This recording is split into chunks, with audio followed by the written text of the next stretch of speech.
అందరికీ నమస్తే. నేను Kalyan Yadav.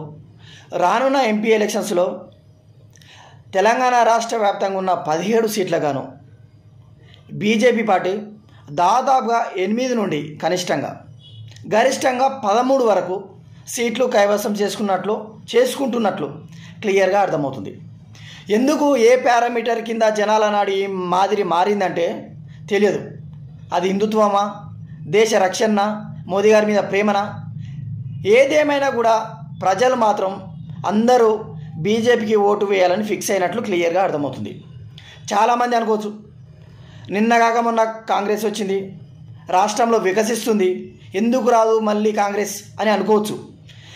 Assembly elections, MP elections చాలా భిన్నంగా ఉంటాయి. కేవలం దొర 10 సంవత్సరాల నుండి ఉన్నాడు, బోరు కొట్టాడు. రేవంత్ రెడ్డి ఇచ్చిన మేనిఫెస్టో బ్రహ్మాండంగా ఉంది. ఇంకోటి, కేసీఆర్ గారికి ప్రత్యామ్నాయంగా ఎవరున్నారు అంటే సెకండ్ ప్లేస్లో కాంగ్రెస్ ఉంది, ఒక్కసారి వీళ్ళని చూద్దాం అని ప్రజలు భావించి కాంగ్రెస్కి ఓటు వేశారే తప్ప కాంగ్రెస్ మీద ప్రత్యేక ప్రేమ ఎవరికీ లేదు. ఇక బీఆర్ఎస్ విషయానికి వస్తే, నిన్నగాక మొన్న సారిపోయిండు, కారిపోయింది, మన బతుకులు ఎందుకు ఆగమైనాయి అని ఏదో జాలితోటి, సింపతోటి ఓటు వేస్తారని కొంతమంది అనుకోవచ్చు.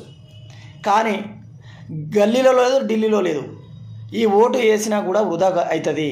కాబట్టి ప్రపంచం, విశ్వం మొత్తం ఈరోజు భారతదేశాన్ని, మోదీ గారిని చూస్తున్నారు అని సగటు మనిషి విశ్వసిస్తున్నాడు. కాబట్టి ప్రతి ఒక్కరూ బీజేపీకి వేసే ఆస్కారం ఉంది, అవకాశం కాదు, ఆస్కారం ఉంది. ప్రతి ఒక్కరు ఇదే భావిస్తున్నారు. ఇది నా మాట కాదు.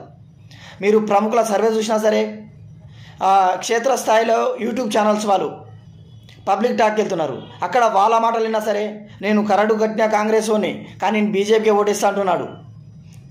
నేను బీఆర్ఎస్ ఓని, నేను ఉద్యమం నుంచి బీఆర్ఎస్ కానీ బీజేపీకి ఓటేస్తా అంటున్నాడు.